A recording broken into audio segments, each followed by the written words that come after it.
Muito boa noite, oração, ação, em mais um encontro nessa fabulosa hora do Ângelus, nesse momento tão especial do dia, hora na qual, segundo as informações do alto, confluem diversos esforços de diversas dimensões para gerar uma energia diferente, uma energia positiva. Uma iniciativa tão restrita como a nossa, tão pequena diante da necessidade do mundo, assim se soma a outras maiores e, como disse Beto Guedes, a matemática do amor é muito diferente, a matemática de Deus. Na matemática de Deus, 1 mais 1 é sempre mais que 2. Na matemática de Deus, meia dúzia de pães servem 5.000 pessoas. Por isso que nós, entrando num esforço grande, muito maior do que nós mesmos, podemos contribuir muito para a paz, para a cura, para o aprendizado da humanidade.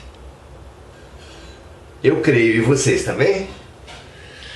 1 mais 1 é sempre mais que 2, onde 2 ou mais estiverem reunidos em meu nome, lá eu estarei. E 2 seres humanos mais Jesus não dá 3, dá muito mais. Que assim seja conosco e com vocês. Façam o Evangelho no lar, tragam essa luz para sua casa, escolham um dia da semana. Não é nada complicado, ao contrário, o poder, a beleza, a efetividade quase sempre está nas coisas simples. Muito legal. Hoje estamos na questão 145 de O Livro dos Espíritos, esse fabuloso roteiro no qual buscamos conhecimento da vida, autoconhecimento sobre nós mesmos e reprogramação para a prática do bem em nossas vidas e para a prática do bem já nas nossas orações, na emissão de luz e de bons pensamentos. Venha conosco, venha sempre. Vamos multiplicar o pão do alto. Hoje, Kardec faz uma pergunta que abre, que responde, que trabalha, que estuda uma curiosidade muito grande de todos aqueles que se referem, que sabem da existência e da comunicação dos espíritos.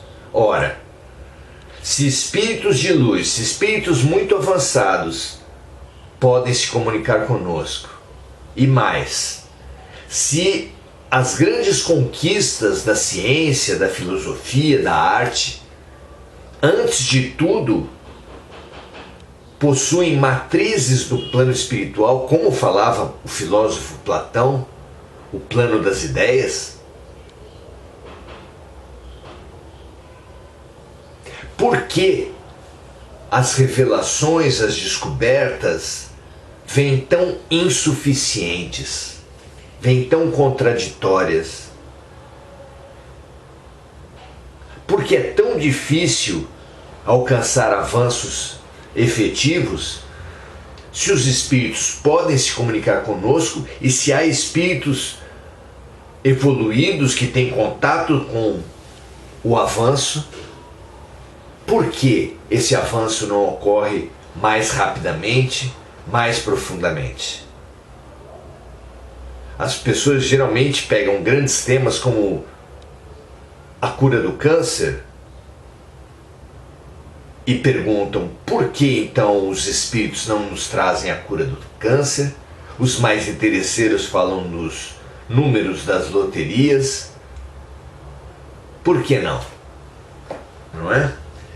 A pergunta que Kardec faz é mais abstrata, é mais geral e mais profunda, é clara, do que esses pontos de vista mais interesseiros e imediatistas. Diz ele assim: como é possível que tantos filósofos antigos e modernos tenham discutido durante tanto tempo sobre a ciência psicológica, sobre a realidade da alma, sem terem chegado à verdade?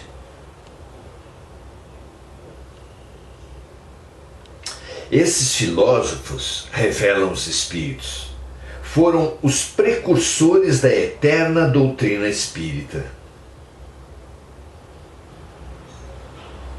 Por que é preciso precursores? Porque a mente não compreende aquilo para o qual ela não está preparada.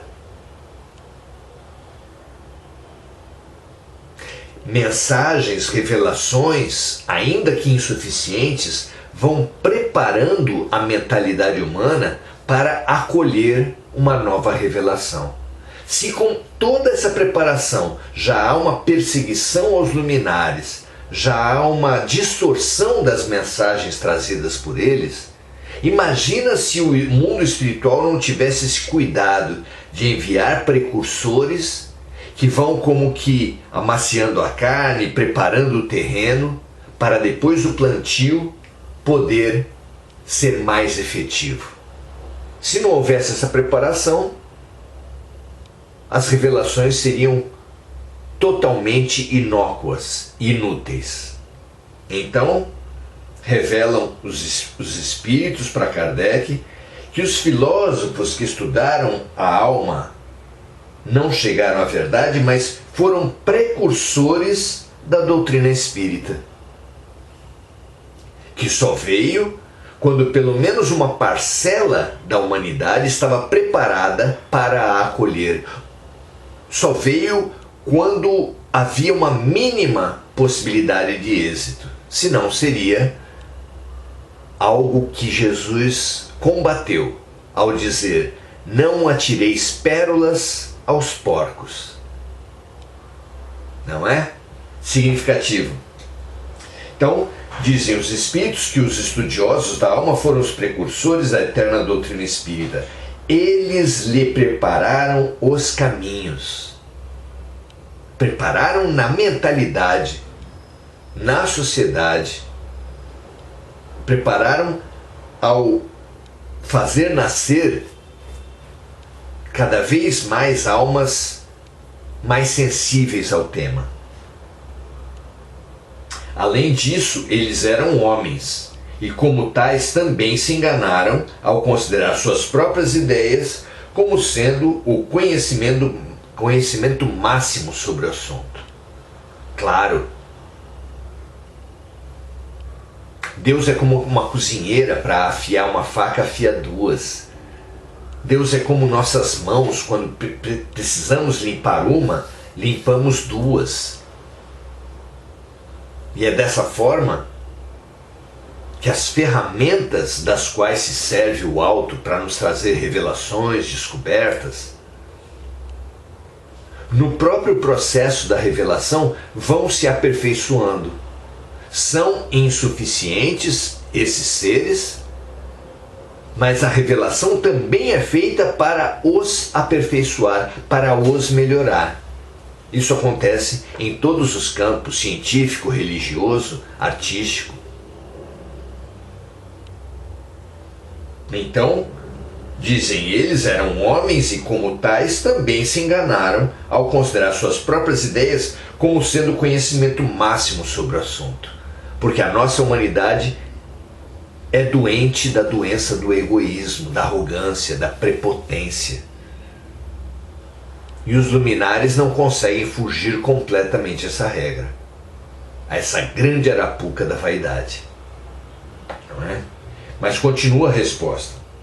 Ainda assim, seus erros contribuem para evidenciar a verdade, ao mostrar o que é certo e o que é errado. Olha que coisa interessante. Ao trazerem estudos contraditórios, incompletos para a humanidade, instiga essa humanidade a estudar, a pesquisar, a ela mesma se aprofundar. Não apenas o acerto estimula o crescimento da humanidade, mas o erro nas revelações também estimula. De maneira que há uma revelação com aspectos luminosos e aspectos sombrios, com verdades e mentiras, e tanto a verdade impulsiona a obtenção de outras verdades, quanto a mentira, o erro que há nas revelações, nas descobertas, instiga, estimula outras mentes a também avançarem, a também contribuírem, impulsionando o crescimento geral. Não é? Aliás, entre esses erros se encontram grandes verdades, dizem os espíritos, e um estudo comparativo fará com que os homens as compreendam. Olha só, se o mundo espiritual revelasse verdades prontas e acabadas à Terra, será que propiciaria o mesmo crescimento que dessa forma como é feito, ou seja, revelar verdades incompletas para no debate das quais, na relação entre as verdades, nas disputas inclusive, possibilitar mais envolvimento, mais engajamento de mais e mais mentes, mais e mais pessoas? Parece claro que contar, impulsionar os movimentos das próprias pessoas, dos próprios cientistas, dos próprios filósofos, é a melhor maneira de gerar uma situação, de pautar uma humanidade e de envolver essa humanidade nas correntes, nos partidos que se formam nas ciências, nas artes, nas religiões,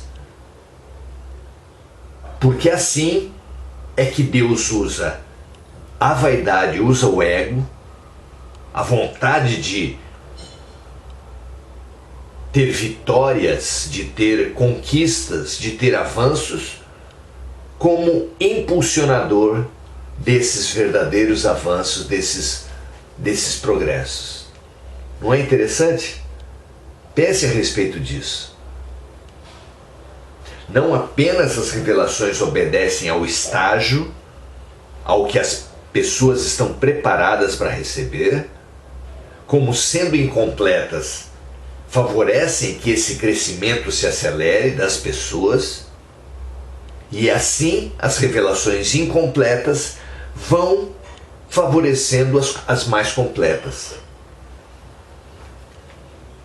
E é maravilhoso que Kardec mesmo tenha definido o Espiritismo não como a verdade final, mas como uma doutrina progressista, orientando mesmo que se em algum momento a ciência demonstrar que a doutrina foi falha em algum ponto, que se deixe a doutrina e aceite a ciência.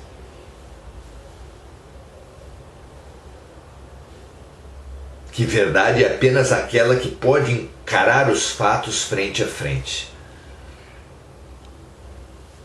É de uma maturidade fantástica.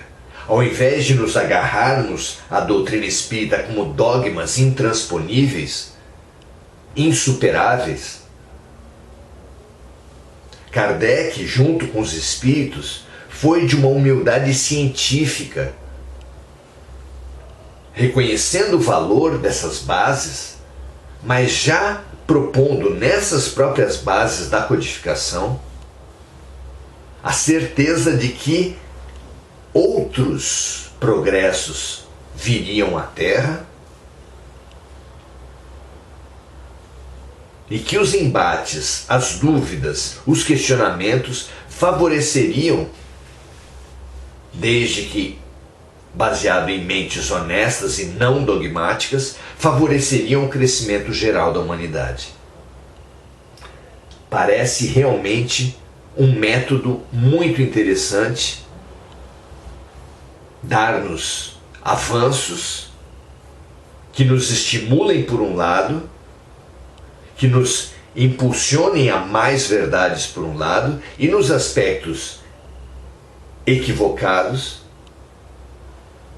que nos estimule a pesquisas, a aprofundamentos,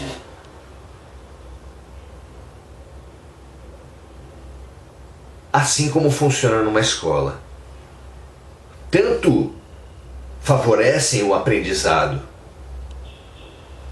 professores muito bons em didática que conseguem desvendar os assuntos complexos em processos menores, acessíveis aos alunos, como também favorecem o aprendizado dos alunos aqueles professores ditos ruins, que exigem, que pressionam. Então, tanto os bonzinhos quanto os chamados ruins favorecem o crescimento. Os primeiros por oferecer uma base clara e segura para os avanços dos alunos, os segundos, os que instigam, os que se equivocam, pela dureza, pela rigidez, também favorecem. Porque os alunos ficam instigados a não perderem, entre aspas, para os professores, e essa vontade, essa vaidade serve ao seu progresso e ao progresso geral da classe. É muito bom vislumbrar esses avanços. Aqui, no próprio livro Livro dos Espíritos, ao final da pergunta, traz uma sugestão. Compare essa resposta com a da pergunta 628. Vamos então procurar essa questão.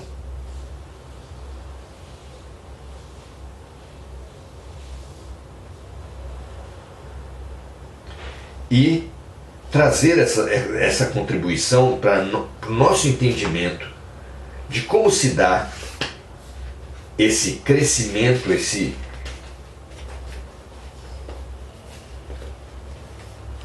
essa revelação das verdades a partir do mundo espiritual, mas sempre contando com a nossa participação. Assim como Jesus, ao curar as pessoas, falava: a tua fé te salvou, ajuda-te e o céu te ajudará. Também nas diversas revelações, conquistas, descobertas, o céu atua como estimulante do crescimento e não como paralisante nas regiões confortáveis. É muito bonito entendermos o projeto pedagógico de Deus. Na 628, a pergunta é assim: por que a verdade nem sempre esteve ao alcance de todos? E a resposta diz assim: é necessário que cada coisa venha a seu tempo. A verdade é como a luz, é preciso habituar-se a ela pouco a pouco, do contrário ela ofusca. Que imagem bonita, né? Deus jamais permitiu que o homem recebesse comunicações tão completas e instrutivas como as que ele está recebendo na atualidade. Havia na antiguidade alguns indivíduos possuidores do que eles próprios consideravam uma ciência sagrada, da qual faziam mistério para aqueles que, aos seus olhos, eram considerados profanos, ou melhor, pessoas alheias à religião. Conhecendo agora as leis que regem os fenômenos das comunicações espíritas, os homens estão aptos a compreender que esses indivíduos recebiam apenas algumas verdades esparsas inseridas em um conjunto equivocado e, na maioria das vezes, simbólico. Vejam, no caso do Antigo Testamento, como se perde revelações dali por deixar de lado o símbolo para buscar a literalidade. Ainda que Jesus mesmo nos tenha alertado que buscássemos o Espírito, porque a letra mata, mas o Espírito vivifica. Mesmo assim, a briga das religiões é pela literalidade. Quando se fala, por exemplo, da idolatria, brigam as religiões se é certo ou errado ter imagens de santos, esculturas ou quadros de santos, de luminares, mesmo de Jesus. Quando a idolatria é muito mais sutil, é muito mais subjetiva do que ter quadros ou não ter quadros. Não há erro em admirarmos certas figuras, sejam figuras luminares das revelações variadas, sejam das nossas próprias relações. Mas ao idolatrá-las, nós nos paralisamos e envenenamos as outras pessoas. A idolatria é um símbolo clássico de algo que foi tomado materialmente, mas que era muito mais importante ser compreendido na sua subjetividade. Por exemplo, entretanto, continua a resposta, para o estudioso não existe nenhum sistema antigo de filosofia, nenhuma tradição, nenhuma religião a menosprezar. Porque em todas elas existem os germens das grandes verdades.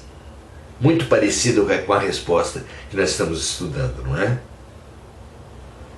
Mesmo essas verdades parecendo contraditórias entre si, já que estão dispersas em meio a acessórios sem fundamento, elas são facilmente entendidas graças aos ensinamentos que hoje o Espiritismo vem trazer. Através dele, o homem pôde explicar uma infinidade de coisas que até então parecia não possuir lógica alguma e cuja realidade está hoje demonstrada de maneira incontestável. Assim, não desprezem recorrer a esses materiais como objetos de estudo. Eles são riquíssimos e podem contribuir bastante para a instrução de todos. Maravilhoso, maravilhoso. Como os espíritos assim nos vão tentando imunizar dos fanatismos, dos dogmatismos, dos projetos de poder, das exclusividades tão típicas das religiões e das revelações. Não é? Que assim seja, que nós aprendamos com essa atitude e busquemos a verdade para além do institucionalismo, para além dos interesses, para além do ego individual e coletivo. Que assim seja para todos nós. Vamos saudar nossos amigos que estão conosco hoje e que foram, assim como nós mesmos, estimulados a uma outra atitude com a pátria espiritual. Esther Ponzoni, Andréa Santos, Maria Aparecida Rodrigues, Andréa Salvatore. Muito bom estarmos juntos, muito bom aprendermos juntos e quero sempre estimular os amigos a compartilhar, a transbordar esses conhecimentos. É típico daqueles que querem desqualificar a doutrina dos espíritos fazer esses desafios de bravata. Por que eles não passam para a gente o resultado, os números da loteria? Ou porque não trazem a cura do câncer? São as colocações mais comuns. Pois se um bom pai e uma boa mãe da terra não darão aos filhos que se debruçam sobre os exercícios, as respostas que eles ainda conseguem responder. Por que é que isso acontece? Porque os bons pais e boas mães da Terra sabem que é do exercício que as crianças realmente aprendem, que se eles derem as respostas prontas para os seus filhos não irão aprender. E essa mesma lógica, com exatidão de princípios, preponderando o estímulo, a pedagogia, o aprendizado crescente, o envolvimento do aluno no processo de aprendizado, ajuda demais a gente a entender o papel dos espíritos, nossos pais, nossas mães, na nossa própria evolução espiritual. Muito bom aprendermos juntos, muito bom nos debruçarmos sobre esses estudos e sobre a nossa vontade, a nossa necessidade de expansão e de progresso. Um grande abraço para todos. Amanhã continuaremos os nossos estudos nesse maravilhoso exercício junto ao O Livro dos Espíritos. Venha conosco, esteja conosco, compartilhe, vamos fazer parte desse estudo fundamental para cada vez mais avançarmos no conhecimento, no autoconhecimento e na prática do bem. Grande abraço a todos e até a próxima.